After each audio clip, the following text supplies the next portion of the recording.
Pinaplansya na ng legal team ng kampo ni dating Pangulong Rodrigo Duterte ang kanilang argumento para sa hinaharap nitong kasong crimes against humanity. Naniniwala raw si Attorney Nicholas Kaufman na malakas ang argumentong isusumite sa korte patungkol sa usapin ng jurisdiction. Tumanggi ng magbigay ng iba pang detalye rito ang abogado at iniwasan na ring sagutin ang punahan ng mga kritiko na nangyari naman ang mga krimen sa panahong miyembro pa ang Pilipinas sa ICC. Gayunman, ayaw pangunahan ni Kaufman ang korte.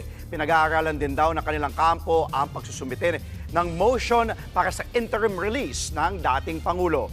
Samantala, hiniling daw mismo ni dating Pangulong Duterte na respetuhin ang judicial process. Narito ang bahagi ng pahayag ni Attorney Kaufman.